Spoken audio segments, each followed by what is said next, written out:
अब आपके सामने तशरीफ़ लाते थे ख़तीब इब्ने ख़तीब प्रोफेसर मोहम्मद आमिर सिद्दीकी खिताब इंशाअल्लाह अभी आपसे हमारी जमात के मारूफ ख़तीब सिंध से तशरीफ़ लाए हुए हमारे आलिम दीन मौलाना इब्राहिम तारिक साहब ऑफ कराची वो फरमाएंगे इंशाअल्लाह, और इसके बाद दीगर उलमाए किराम भी मौजूद हैं। तो मैं सबसे पहले मुबारकबाद भी देता हूँ इस मरकज़ के मुंतज़िम मोहतमिम मौलाना अब्दुल गफ़ार सल्फ़ी साहब को और उनके रफ़क़ा को, यहाँ की जमात को। डॉक्टर सलीम साहब तशरीफ़ फरमा हैं, हाजी नवाज साहब हैं, दीगर साथी हैं, और यकीनन सरदार अमानुल्लाह साहब भी इनकी सरपरस्ती फरमा रहे हैं। तो मैं इनको मुबारकबाद देता हूँ कि माशाअल्लाह इस मस्जिद को और इससे मुंसलिक जो इदारा है बिलखसूस बच्चियों का, वो बड़ी कामयाबी के साथ इन्होंने चलाया हुआ है। और इस मस्जिद को अभी 2 साल हुए हैं मस्जिद को बने हुए, लेकिन माशाअल्लाह ये मस्जिद हर लिहाज से आबाद है, और अल्लाह ताला मज़ीद इसकी आबादियों में, इसकी रौनकों में इजाफ़ा फरमाए, और मौलाना अब्दुल गफ़ार सल्फ़ी साहब को मज़ीद काम करने की तौफ़ीक़ अता फरमाए। इसी तरह यहाँ पर जो हमारी दूसरी मस्जिद है, अल्लाह ताला उसकी रौनकों को भी दोबाला फरमाए, और वहाँ पर जो इंतज़ामिया है, मुंतज़िमीन है, उनसे भी मज़ीद दीन का काम ले। हज़रात, ये जो इदारे हैं, ये जो मसाजिद हैं, आप इनको मामूली मत समझिएगा। ये किसी भी दुश्मन के ख़िलाफ़, मैं बिलखसूस नज़रियाती दुश्मनों की बात कर रहा हूँ, जो नज़रियाती दुश्मन है, ये उनके ख़िलाफ़ हमारी फ्रंट लाइन है। मैं आज शाम को बात कर रहे थे उलमाए किराम, क्योंकि आपको पता है खानपुर के मरकज़ के ज़ेरे तमाम मुख्तलिफ प्रोग्राम जारी हैं, और उलमाए किराम तशरीफ़ लाए हुए थे। हम सफ़र में थे तो किसी आलिम दीन को फ़ोन आया और उसने कोई मसला दरियाफ़्त किया, और वो मसले की नोइयत निजी उनका मसला था, मियाँ बीवी का, लेकिन वो मसला ऐसा संजीदा मसला था, या इतना एक उसमें वो कह सकते हैं कि वो यहाँ बयान करने वाला नहीं है। तो आलिम दीन ने बहरहाल उनकी रहनुमाई की, लेकिन उसके बाद उसने अपना सर पकड़ लिया। मौलाना अब्दुल्ला खकानी साहब थे, उन्होंने कहा हाफ़िज़ साहब इस तरह के रोज़ फ़ोन आ रहे हैं, और लोग हमसे ऐसे अजीब व गरीब मसले दरियाफ़्त कर रहे हैं कि हमें बताते हुए भी शर्म आती है, और हम परेशान हैं कि ये कौम को हो क्या रहा है।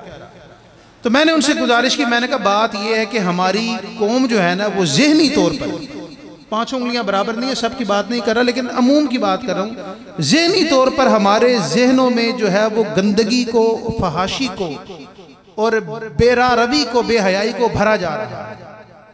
एक आप मोबाइल ही देख लें, हम में से हर बंदे के पास मोबाइल मौजूद है, और अमूमन जो है वो आजकल वो टच वाले मोबाइल मौजूद हैं। फेसबुक हर बंदा इस्तेमाल कर रहा है, सोशल मीडिया हर बंदा। उस मोबाइल को देखते देखते जो है उसमें क्या कुछ सामने आ जाता है। उसमें आप दुनिया जहान का आपके पास जो है वो अच्छी चीज़ देखना चाहें वो कम है, लेकिन अगर आप खराबी की तरफ जाना चाहें तो रास्ते खुले हुए हैं आपके पास, और इतने रास्ते खुले हुए हैं कि आप खुद को महफूज रखना आपके लिए इंतहाई मुश्किल हो जाता है, इल्ला माशाअल्लाह अगर अल्लाह की तौफीक शामिल हाल ना हो। वही मोबाइल हमारे बच्चे भी इस्तेमाल कर रहे हैं, अमूमन घर में औरतें भी कर रही हैं, और बल्कि हमारे मौलाना अब्दुल नसरी साहब तशरीफ़ लाए हुए जामिया में, वो इस साल हज पर गए थे। तो उन्होंने कहा हाफ़िज़ साहब मैंने अपनी आंखों से देखा है कि हज पर बैठ कर भी लोग बैतुल्लाह में बैठे हैं, लेकिन जो करने का काम है वो नहीं कर रहे, मोबाइल पे अपना टाइम ज़ाया कर रहे हैं। मोबाइल पर घंटों घंटों हालांकि बैतुल्लाह में बैठ के अल्लाह के घर की ज़ियारत करे, नवाफिल पढ़े, तिलावत करे, जिक्र अस्कार करे, लेकिन नहीं, मोबाइल पर अपने दोस्त अहबाब से बातें हैं, पीछे ख़ानदान से बातें हैं, और घंटों घंटों बैतुल्लाह में बैठ कर मोबाइल पर जो है वो सर्फ किया जा रहा है। वो कहने लगे मेरा दिल देख कर खून के आंसू रोया है कि हम कहाँ बैठे हैं, लेकिन मोबाइल हमारी ज़िंदगी में इतना आ गया है कि हम जो है वो इससे खुद को दूर नहीं कर पा रहे।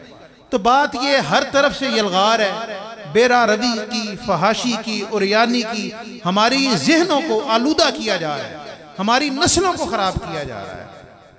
टीवी देख ले, मोबाइल देख ले, अखबार देख ले, इश्तिहारात देख ले, ये आज से पहले जो 8-10 साल पहले जो बातें मायूब और बुरी समझी जाती थी, वो अब इस माशरे का हिस्सा बन चुकी हैं। 8-10-15 साल पहले आप देखें कोई औरत आपको बगैर बुरके के, सही शरी बुरके के नजर आती थी, आजकल जो है वो चादरों में आम है, ये दुपट्टों में आम है, और पहले इसको मायूब समझा जाता था, बुरा समझा जाता था, लेकिन अभी हमारे माशरे का हिस्सा बन गया। यही ज़हनी आवारगी की तरफ लेकर जाना होता है कि वो चीज़ जिसको आप आहिस्ता आहिस्ता रास्ते से हटाते हैं और वो आपको मायूब न लगे, वो आपको बुरी न समझी जाए, आपको उसकी आदत हो जाए, आप समझे यार इसमें कोई बुराई नहीं है। इन चीज़ों के खिलाफ जो सबसे पहली दिफाई लाइन है वो ये हमारी मसाजिद और हमारे मदारिस हैं। आप जुम्मा पढ़ते हैं ना, अल्हम्दुलिल्लाह, उम्मीद है हर बंदा ही पढ़ता होगा। जुम्मा पढ़ के उसका कोई असर बरकरार रहता है? उम्मीद है एक दो दिन तो रहता ही होगा, चलो पूरा हफ्ता ना भी रहता हो कि यार जुम्मा पढ़ के आए, मौलवी साहब ने फलां मसला बयान किया, फलां चीज़ बयान की है, फलां सुन्नत की अहमियत बयान की है, या फलां फर्ज, कुछ ना कुछ असर रहता है। ये मसाजिद हैं, ये मदारिस हैं, ये जितने भी हैं, ये इस नजरियाती अटैक के खिलाफ पहली दिफाई लाइन है। अगर और यही यहूदो हनूद ने हमें क्यों मदारिस से दूर किया है? आज क्यों आप सुनते हैं जी, आपने खबरें माशाल्लाह साहिब इल्म लोग हैं कि जनाब अमेरिका जो है वो पाकिस्तान में तालीम के फ़रोग के लिए इतने जो है वो डॉलर्स दे रहा है। बरतानिया जो है वो उसने पाकिस्तान में तालीम के फ़रोग के लिए इतने अरबों डॉलर्स दे दिए हैं। ये जितना भी फंड दिया वो क्यों देते हैं? कभी आपने सुना है कि अमेरिका और बरतानिया ने मदारिस को फंड दिया हो? कभी आपने सुना है मदारिस को?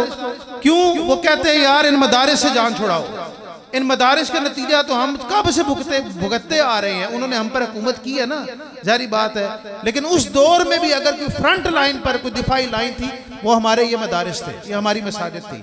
उन्होंने कहा यार इसकी यंग जनरेशन को, इसकी नौजवान नस्ल को मदारिस से निकालो, चाहे स्कूलों के नाम पर निकालो, चाहे फ्री तालीम के नाम पर निकालो, चाहे फ्री किताबों के नाम पर निकालो, लेकिन मदारिस से निकालो। कम से कम ये मदारिस से दूर हटेंगे तो ज़हनी तौर पर जो इनका सही रास्ता है, ज़हनी तौर पर ये जिस मनहज या जिस मिशन की तरफ चलना चाहिए उससे दूर हट जाएंगे। और हजरात, इस्लाम वो दीन है जिसने कुछ अरसे में 25 से 30 साल, 20 से 25 साल के अरसे में आधी दुनिया को फतह किया है, आधी दुनिया को फतह किया। और आप तारीख उठाकर देख लीजिए, बहुत शायद एक या दो मौके हैं जब मुसलमानों ने आगे बढ़कर अटैक किया हो, मुसलमानों ने तलवार उठाए बगैर आधी दुनिया को फतह किया है। जिहाद जरूर किया है, लेकिन अव्वल उस सूरत में किया जब उन पर हमला किया गया, जब उन्होंने अपना दिफा किया। दोम जहां भी मुसलमान जाते थे पहले उनको दावत देते थे, या मुसलमान हो जाओ या जिजिया दे दो, मुसलमान नहीं होना कोई तुम पर जबर नहीं है, फिर हमें जिजिया दो, हमारे बाजगुजार बन जाओ। ये दोनों बातें नहीं मानते फिर हम तुम्हारे खिलाफ जिहाद करेंगे। और आप फतुहात पढ़ें, बहुत सी जगहों पर बगैर लड़े हुए मुसलमानों ने जो है उन इलाकों को फतह किया है। और लोग अगर मुसलमान हुए हैं तो मुसलमानों का अच्छा चाल चलन देखकर हुए हैं, उनका कौल व फेल देखकर हुए हैं, उनका किरदार देखकर हुए हैं, उनकी अपने नबी के साथ मोहब्बत देखकर हुए हैं, उनका हुस्न सलूक देखकर हुए हैं, उनका इखलाक देखकर हुए हैं। ये चीजें देखकर लोग मुसलमान हुए हैं। आप भूल गए वो जब रूम फतह हो रहा था और जब रूम के पादरियों ने देखा कि खलीफतुल मुस्लिमीन आ रहे हैं, तो उन्होंने देखा कि सैयदना उमर जो है वो ऊँट की मुहार पकड़ कर आ रहे हैं और सैयदना उमर का गुलाम ऊँट पर बैठा हुआ है। ये नहीं थे कि सैयदना उमर खलीफतुल मुस्लिमीन है और आगे पीछे प्रोटोकॉल है, आगे पीछे दस्ते हैं, खुद ऊँट पर बैठे हैं और गुलाम मुहार नहीं। खलीफतुल मुस्लिमीन ने ऊँट की मुहार पकड़ी थी और गुलाम ऊँट पर बैठा था। यही देखकर उन्होंने कहा जी हमारे लिए ये निशानी काफ़ी है। हमारी किताबों में लिखा है कि जो लश्कर फतह करेगा रूम को उसकी ये निशानी होगी कि उसको फतह करने वाला जो है वो ऊँट की मुहार पकड़ कर आ रहा होगा। तब जो है हुक्मरान अवाम के खादिम थे, मखदूम नहीं थे। जो हकीकी रियासत मदीना थी उसमें हुक्मरान अवाम के खादिम थे, खिदमत करने वाले थे। वो जज्बा देखकर, वो चीज़ देखकर लोग ज़्यादा मुसलमान हुए हैं। लेकिन जब हमने तो अपनी तारीख नहीं पढ़ी ना, आप यकीन करें कि हमारी तारीख आज भी हजरत खालिद बिन वलीद की जो जिहादी जंगी हिकमत अमली है वो आज भी अंग्रेज अपने स्कूल में पढ़ाता है अपने फौजियों को, आज अपनी फौजियों को उसी तरबियत देता है। लेकिन उन्होंने हमारी तारीख पढ़ी है, उनको पता है कि मुसलमान जब अपने असल पर लौट गया, अपने सही मनहज पर लौट गया, कुरान और हदीस पर लौट गया, इसने कुरान और अल्लाह के रसूल की सुन्नत को मजबूती से पकड़ लिया, तब इसको गालिब आने से दुनिया की कोई कुव्वत नहीं रोक सकती। ये बारहा हुआ है। हजरत उमर बिन अब्दुल अजीज का नाम सुना हुआ है? सुना हुआ है जी? कितनी हुकूमत थी उनकी पता है आपको? 2 साल और 5 माह उनकी हुकूमत थी, सिर्फ 2 साल और 5 माह। लेकिन नीयत नेक थी, उन्होंने 2 साल और 5 माह में सही रियासत मदीना को बहाल करके दिखाया था, सही रियासत मदीना को। और जब खलीफतुल मुस्लिमीन बने 32 या 33 साल उनकी उम्र थी। और उनकी बीवी कहती हैं कि जब से खिलाफत का बार उमर बिन अब्दुल अजीज के कांधों पर आया है, उमर ने खिलाफत का इतना गम लिया है कि उमर मेरे करीब नहीं है, उमर को इतनी फुर्सत ही नहीं है कि ये मेरे करीब आ सके। बीवी शहजादी थी उनकी, बीवी से सारा माल ले लिया, जो उनके पास हीरे थे, जवाहरात थे, जेवर था। सबसे पहले जो हुक्म जारी किया अपने अइज़ा को, अपने अकारिब को, अपनी बीवी को कहा ये सब का सब मुसलमानों के बैतुल माल में जमा करवाओ। ये नहीं है कि उमर बिन अब्दुल अजीज खलीफा बन गया और तुम्हें खुली आज़ादी है। और सिर्फ 2 साल आज हमारे भी इमरान खान साहब ने नारा लगाया था ना कि मैं रियासत मदीना बहाल करके दिखाऊंगा। वो रियासत मदीना ये नहीं थी कि जो तहाइफ मिले हैं। अब मैं माजरत चाहता हूँ अगर कोई इमरान साहब का साथी या परवाना यहाँ बैठा हुआ है, लेकिन उसूल की बात है। वो ये नहीं थे कि जो तहाइफ मिले हैं हुक्मरानों ने दिए, सबसे पहले वो तहाइफ ही बेच दिए कि पहले अपनी जेब में डालूं और फिर। और यही काम अगर नवाज शरीफ ने किया या शहबाज शरीफ ने किया या जरदारी ने किया या बिलावल ने किया, तब भी उतना ही गलत है जितना इमरान खान ने किया है। किसी एक की साइड नहीं है। कोई भी रियासत मदीना को बहाल करने वाला या उसका नाम लेने वाला सबसे पहले ऐसी हरकतों से खुद को महफूज रखता है। सबसे पहले उसको माशरे में सही मानों में एहतसाब कायम करना होगा और एहतसाब खुद से शुरू करना होगा, अपनी जात से और अपने साथियों से शुरू करना होगा। बहरहाल जो बात मैं कर रहा था कि ये हमारी दिफाई लाइन है। ये बच्चे, ये मदारस में पढ़ने वाले, ये मसाजिद से मुंसलिक लोग और अंग्रेज की, यहूदो हनूद की, ईसाइयों की, यहूदियों की ये कोशिश है कि मुसलमानों को उनके असल मसलक से, असल मनहज से दूर कर दिया जाए। आप खुद देख लें, हमने अपने बचपन में देखा हुआ है, आपने भी देखा हुआ है, एक वक्त था सुबह के वक्त फजर के बाद और असर के बाद मसाजिद आबाद होती थी। पूरे मोहल्ले के बच्चे जो है वो मसाजिद में आकर कुरान पढ़ते थे, नमाज सीखते थे। दीगर आज ट्यूशनों का दौर आ गया है, यदि घर में कारी साहब लगवा दिए, यानी बस एक सर से उतारने वाली बात है। ये अब कामयाब हुए या नहीं हुए जो चाहते थे? क्यों ट्यूशन का दौर आ गया? और जी बच्चे के पास टाइम ही नहीं होता, सारा दिन बच्चा स्कूल में गुजारता है, उसके बाद आकर उसने ट्यूशन जाना होता है। इतना टाइम ही नहीं है कि मस्जिद जाके तब वहां पर कुरान पढ़ सके। ये बात है या नहीं है? जाहिर बात है, जब बच्चे का ताल्लुक मस्जिद से टूटेगा, बच्चे का ताल्लुक वहाँ, बच्चा जब मस्जिद में आता है सिर्फ कुरान नहीं सीखता, वो बहुत कुछ सीखता है। उसकी ज़हनी तरबियत होती है, उसका रुझान बनता है, उसकी आदत पुख्ता होती है, उसकी नमाज जमात के साथ पढ़ने की आदत पुख्ता होती है। लेकिन उसको आहिस्ता आहिस्ता जो है वो दूर करके आज कारी साहब को घर में ले आए हैं। कारी साहब भी खुश है, यार 500,000 रुपये मुझे मिल जाता है। वालिदैन भी खुश है कि बच्चों को मस्जिद जाने की तकलीफ नहीं करनी पड़ती। बच्चा तो खुश है कि मेरी जान छूट गई। तो हजरात, ये हमारे माशरे का रुख इस तरफ मोड़ा गया और जानबूझकर मोड़ा गया। इसके लिए वसाइल सर्फ किए गए हैं, इसके लिए फंडिंग दी गई है, इसके लिए अपनी मर्जी के मुतालबात हुकूमतों से मनवाए गए हैं, इसके लिए बाकायदा हिकमत अमली बनाई गई है। और यही हालात रहे तो अल्लाह न करे कि ये ना हो कि अगले 10-15 सालों में जो हमारा रिश्ता आज मस्जिद मदारिस से कायम है, ये भी ना ख़त्म हो जाए। आज भी हम, जो हमारा इमाम मस्जिद है, जो हमारा खतीब है, जो हमारे मोहसिन है, जो हमें दीन की तालीम देता है, जो हम सबसे आला तरीन है, हमारा उसके साथ क्या रवैया है? इमाम साहब को 500 रुपये महीने के देने हो, महीने के, तो 15 चक्कर हम उसको लगाते हैं। कभी ऐसा हुआ कि बिजली का बिल भरना हो चाहे हज़ारों में आ जाए कि वापटा वालों को कहा हो यार अभी मेरे पास पैसे नहीं है, बाद में आना। उस वक्त तो उधार लेकर जो है वो बिल देना पड़े, किसी से मांग कर देना पड़े, जरूर भरते हैं। कभी ऐसा हुआ है कि केबल की फीस लेने वाला आया तो उसको कहा है कि यार अगले महीने आना। इमाम साहब को 20-20 चक्कर लगाएंगे कि 500 रुपये इमाम को देने जो पड़ गए हैं आपको। तो हजरात, हमारा रवैया भी कोई मजमूई तौर पर अच्छा नहीं है। गुजारिश यही है कि इन मसाजिद के साथ, इन दीनदार लोगों के साथ, इन इमाम मसाजिद के साथ इनका ख्याल भी रखें और इनके साथ अपने ताल्लुक को, अपने तमस्सुक को मजबूत करें। इसमें मेरी और आपकी भलाई है, इसमें हमारी नस्लों की, हमारी बच्चों की भलाई है, इसमें मेरी और आपकी हिफाजत की जमानत है।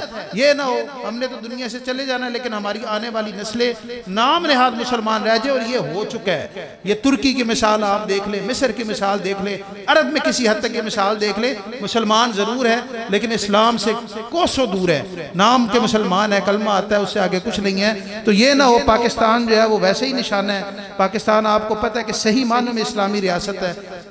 मिसाल के तौर पर आपको एक बात बताता चलूँ, 2017 या 18 में मौलाना इब्राहिम तारिक साहब, अमरीकी एक इदारा है, उसने एक रिसर्च करवाई है, सर्वे करवाया।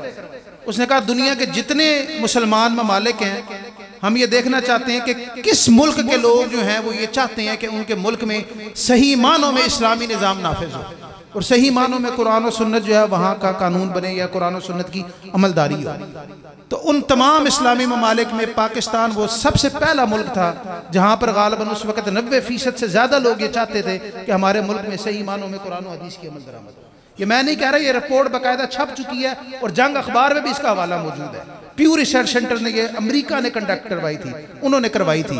और उसके बाद जो दूसरा मुल्क था, पता नहीं वो कौन सा था, लेकिन वो 50 या 55% लोग थे और हमारे मुल्क के 90% लोग थे। और 2% लोग ये चाहते थे कि पाकिस्तान लिबरल और सेकुलर रियासत हो, आज़ाद मुल्क हो। सिर्फ 2%, कुछ 7 या 8% चाहते थे कि पाकिस्तान दरमियानी रियासत हो जहाँ पर कुछ इस्लाम हो और कुछ आज़ादी हो।